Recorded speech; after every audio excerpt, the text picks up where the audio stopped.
Banks are shifting their focus, and government provided stimulus checks are part of the problem. Now, let me explain to you what I'm seeing going on and kind of how we got here and what we can expect moving forward from here. Now, there are massive reports of banks pulling back as interest rates continue to rise. The Federal Reserve, Jerome Powell, just announced that we're going to be hiking, the Fed's going to be hiking interest rates another 75 basis points. And, inflation they're trying to get inflation under control. And the problem with that is that they've now shifted and stated that they don't expect inflation. The Fed doesn't expect inflation to come down from the core inflation rate to the target. The target goal of the Fed is 2% inflation. And we're at like 8.5, 8.6 or something. So they're saying that they don't expect it to come down to the 2% until possibly 2024. And the key with that is to understand that the Fed is typically unreasonably optimistic. So if they're saying 2024, we got to know that it's not going to happen in 2024. It's probably going to be 2025. But with that being said, we're starting to see a reversal of the bank's positions and their ability or comfortability with lending against these debts. And stimulus checks are part of the problem, or were part of the problem, because I'm pretty sure a lot of you may have actually done this, maybe, or know someone who had. But basically, when they received 1 or 2 or 3 stimulus checks, they went out and immediately took that money and they spent it on debt. They spent it on wants instead of needs. And they didn't save it. They didn't invest it. They didn't use it in a way to position themselves for these tough times that we're about to see. While at the same time, the banks were readily lending against these rapidly increasing debt values. For instance, vehicles, used cars and trucks were being sold for more than they were new. These were 1, 2, 3, 4, 5-year-old vehicles with tens of thousands of miles on them being sold for more than their brand new MSRP drive out sticker price. They were being sold for more. Why? Because the supply chain was in just a whirlwind, and that was the only means of sale for dealerships, was to try to recycle this inventory of used vehicles. Basically, the way it works is, in business, you want to buy low. Business, stocks, investing, real estate, anything that makes money, you want to buy low and you want to sell high. Well, in this instance, to buy, you had to buy back from the people that you sold to. And the only way that you could really pull that off, knowing that, hey, they're limited on their next purchase, was to incentivize them. So they actually bought high, but they sold higher. So you can buy low, sell high, or you can buy high and sell higher. And that's what they did. But the crazy part about it was the banks actually went along with this and started allowing people to buy and finance these vehicles for more than they were worth. Now, I originally was concerned about the values and accidents and totals and what that would do to gap insurance, as gap would now be covering higher values than expected based on the loan values and the actual vehicle values. But I think they kind of trended together as this continued to happen. But the crazy thing is that now this is starting to see a reversal. There are reports coming in from multiple different sources, particularly those in the wholesale automotive resale market that attend auctions. And now the cars that were being bought, pretty much like real estate, sight unseen, over asking, all cash, I'll take it, I don't care, I gotta have it. We're seeing it with the housing market. The housing market is cooling off. The banks are pretty much forcing buyers to pull back with the higher interest rates, and the economy itself is lowering buyer confidence. So this is like a perfect storm to just cool down the housing market. Well, the automotive market is the same way. And now these dealerships and these banks are no longer interested in these vehicles going through auction because they're too expensive. And honestly, me personally, I've been looking at a few vehicles myself in particular that I've seen over the last 2 months still for sale, and the prices are dropping. Whereas the same types of vehicles 6 to 12 months ago, 18 months ago, would literally sell the same day. Like I would see them on Auto Trader and then I would call, and as soon as the ad was up, they would say, no, it was already sold. So really and truly, about 18 months ago, it was still in a position where if you wanted to buy a car or truck or SUV or whatever it may be, and you really wanted something in particular, your best bet was to hit the dealerships, see what their inventory was, develop relationships with the salespeople so that you would know first before it hit the internet, because by the time it hit the internet, someone else had already beaten you to it. And or these sales people, these sales associates, they were smart. They knew what was going on. So they would have a list of clients that they would call. And I was actually one of them. And I would get phone calls from my Porsche dealer or my sales associate at my Porsche dealership. And he would tell me, hey, this just hit. Here's the build sheet. And he would send me a picture from his phone. He goes, if you want it, you got to come get it because it's going to hit Auto Trader soon, but we're all selling it. So it'll probably be sold before it hits Auto Trader. It's kind of odd how that worked. Now, reason I didn't buy it because it was way too much. It was way too expensive. And I was trying to get a better understanding and a better read on the market and kind of time it. And I see my timing, I see my patience paying off because it's now trending down. The cars are sitting longer. The prices are being reduced. Now, depending on the market, depending on the dealership. I will say that Atlanta for Perimeter Porsche or Jim Ellis Porsche and Hennessy Porsche, they kind of are in their own world and they do not necessarily see the same effects as other markets. And I use Porsche as a real barometer because Porsche, big news with Porsche with the Felicity Ace ship catching fire, and a lot of those Porsches catching fire and burning along with some Bentleys and some Lamborghinis and some Volkswagens and some Audis on that ship. You guys probably remember that the crew got rescued by helicopter. But Porsche, to me, is kind of like Ford, I think. It's like a barometer for what's really going on. And Porsche, despite the economy, sells. Plain and simple. Porsche's even they got their IPO coming out. They're going to have a luxury stock. So they're like a barometer for me. And they fly off the shelves.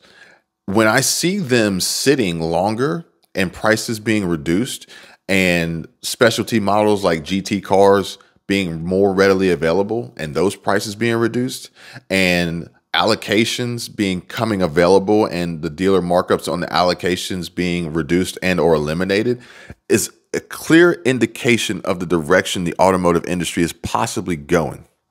And now the same vehicles that I saw overpriced, selling fast, are now sitting and the prices are dropping.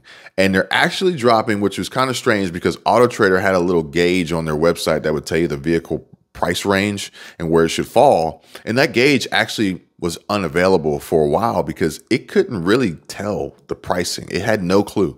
Blue Book hadn't caught up, or they were trying to help the dealers make sales, so they didn't want to tip people off that, yeah, they're listing this vehicle for $30,000 more than what it really should go for. So now that gauge is working again, but the listed prices that show reduced are now falling below the lowest value on that gauge. So the prices are coming down. I think it's catching up. But the banks are saying, "Oh, hang on. We're not interested in these loans anymore. We're not interested in these vehicles anymore. Too many folks bought cars that they couldn't afford it. We're starting to feel the squeeze. We're starting to feel the pain. The repos are piling up.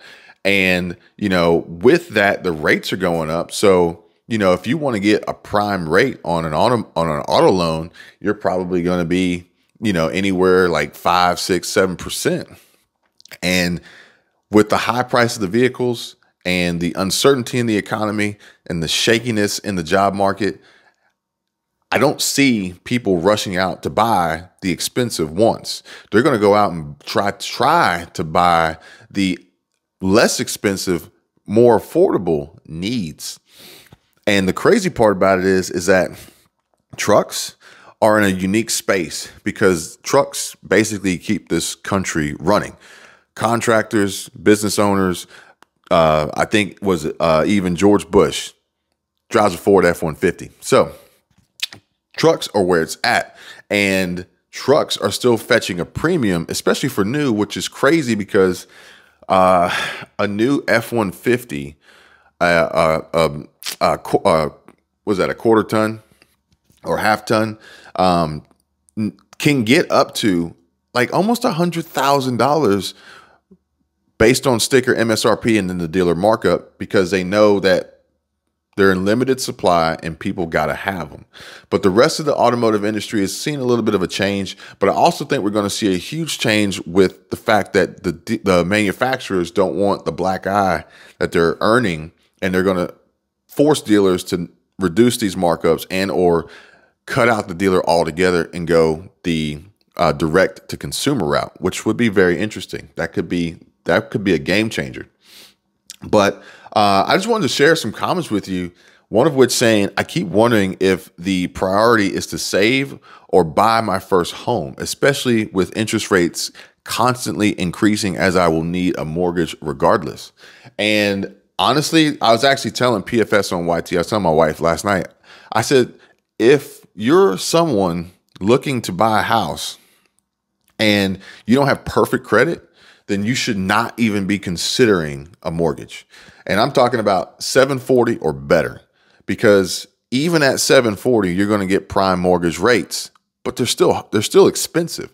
They're high relative to where they were, but they're still expensive. So you got to think, like, if your credit is below that, your interest rate just is going to go up beyond that.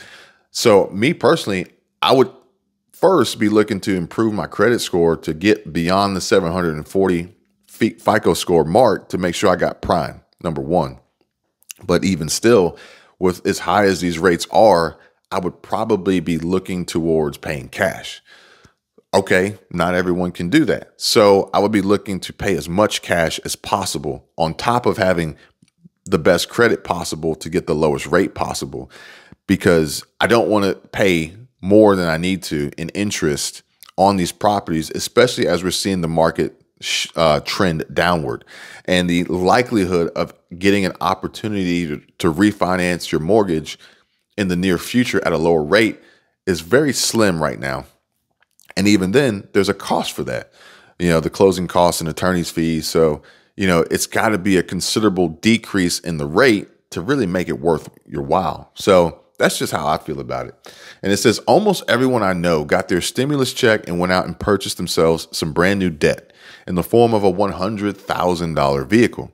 Now, I'm absolutely happy to be driving around my 10-year paid off vehicle. It has allowed me to save a huge chunk a month. So please comment below if you know anyone who got a stimulus check and went out and just blew it and bought a Dodge Charger or bought a Dodge Challenger, went out and bought an Escalade, bought a C8 Corvette, whatever it may be, BMW X5, whatever it may be, just let me know. And also, how are they feeling about that right now? Because I know folks out there who went out and bought not necessarily with their stimulus checks, but the stimulus checks did play a part for some, especially for those who typically wouldn't see that kind of money so in a lump sum regularly. They would go out and they would blow it faster than anybody else. But I know there was a dealership by me. It was a Hendricks dealership, and they cornered the market, and they were buying high and selling higher, the highest. And I remember they had 3 of the new Cadillac Escalades pre-owned, but they only had about 2,000 miles on them. But they were able to buy them from whoever bought them brand new because they wanted to have them in the Atlanta area and be able to sell them. And they were selling them for starting at $140,000. And I think it's like $100,000 truck from Cadillac MSRP sticker. So the people who went out and paid that premium for them had to have them right away, had to impress their neighbors, had to show up at the golf course, had to show up at the marina, at the yacht club with the new Escalade, had to stunt on the gram with the new Cadillac. Now, probably looking at it like, man, I don't want this thing. Why I pay so much money for it? Let me know if you know anybody like that. Another one here says, I am also a car dealer wholesaler, and cars are getting repossessed like there's no tomorrow. However, 2 weeks ago, a few big banks pulled their inventories out of the wholesale market. I guess they are trying to keep the wholesale market elevated for now until the demand is back. I don't see demand coming back anytime soon. And the banks, they have to pay fees to run their cars through the auctions. And when the cars don't get sold and people don't buy them because the banks paid too much for them and now they're upside down, then they quit running them through the auction because they're just wasting money paying to send the cars through the auction to not be purchased. But this is what's considered shadow inventory. So the banks now perhaps maybe will be positioning themselves to reduce the supply to increase the demand through shadow inventory, hopefully. But then there's still costs associated with the cars sitting in storage and things like that. And with this comment here saying, I don't see demand coming back anytime soon, I'm with him. I'm siding with him. And these banks are going to be left holding the bag on a lot of these repoed cars, some of which still with drive out tags on them that never even got never even put the state plate on it because they still had a drive out tag, which I think is partly because the drive out tag maybe allowed some secrecy for people searching for the vehicle based on the new state issued plate to repossess it, maybe. But I don't see it coming back anytime soon. So the banks are going to get tight. The banks are going to be losing money. The banks are probably going to be a little bit tighter with your money as you approach these banks and ask for withdrawals and different things like that. And they're placing lower and lower limits on cash withdrawals and money being taken out of the bank, especially for the fact that the banks are losing money on bad debts, but also because the banks are involved in fractional reserve banking, which basically takes your deposits and spreads them out to so many different places. They don't really have the cash available if there was a huge bank run and people were to go and demand their money. And, it's crazy. And then another one saying that I've got cash in a high yield or a high interest savings vehicle, so it's readily available for opportunities. Namely, I'm ready to buy a home, but think discounts are in the near to midterm future. Go ahead, economy, do your thing. I can wait. And that's the interesting thing about these savings is if you're planning on buying cash, and that may be a little bit of a tricky situation that the banks are tight on your money and they don't want to let it go, mainly because they don't have it available to give back to you. But these high yield, high interest savings accounts are a bit of a joke. They're a play on words. It's a misnomer. And high yield, high interest is really just in comparison to something else. When you compare it to inflation, which is through the roof, your high interest, high yield savings account is still losing money in comparison to how valuable and your spending power and ability from that money in comparison to how much more things are costing in the market. So if you're going to sit on cash and, want to use it to make a purchase in, real estate, in vehicles, and whatever it may be, whatever asset class you choose to invest in that you see coming down and opportunities presenting themselves, you may want to keep your money somewhere where it's actually earning a return at and or above the rate of inflation. We can talk about that if you want. My contact info is in the description, so check it out. But at the end of the day, cars are coming down. The automotive industry bubble is about to pop. And, we're going to see deals out there. We're going to see deals. Most people don't consider vehicles as assets, but certain vehicles were assets for like the last 2 years. And if you were positioned in the right way, you made money in the automotive industry.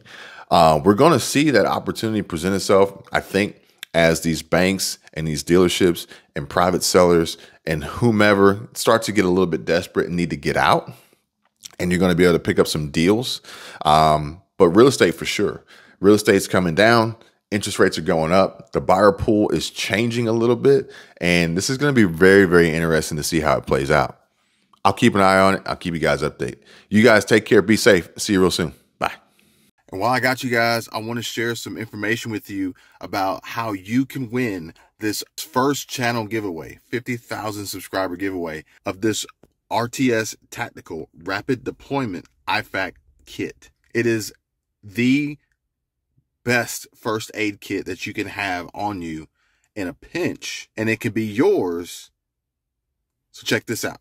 This is the RTS Tactical Rapid Deploy IFAK. Be ready for any injury in the field with this comprehensive medical kit, outfitted with the latest cutting-edge components. When treating an injury in the field, time is critical. Your RTS Tactical Rapid Deploy kit sets the industry standard of tactical medical preparedness. Your components include the authentic Israeli trauma bandage, 3-inch by 24-inch quick clot hemostatic gauze, stops the bleed 5 times faster, SWAT T tourniquet, vacuum sealed Z-Pack gauze, and 2 vented high-fit mini-chest seal. These items and more components will be with you when you need it most. RTS is the leader in tactical nylon. Nothing but top-notch bonded Kedora, high-performing zippers, mil-spec bungee cords, ensuring your gear will not fail when it matters most. Backed by the RTS Tactical Lifetime Guarantee. Everything you need to treat the 3 leading causes of preventable battlefield death is now delivered to you more compact and thinner profile than ever before. RTS Tactical. Be fearless. So all you got to do is click the link in the description and go check it out. Okay.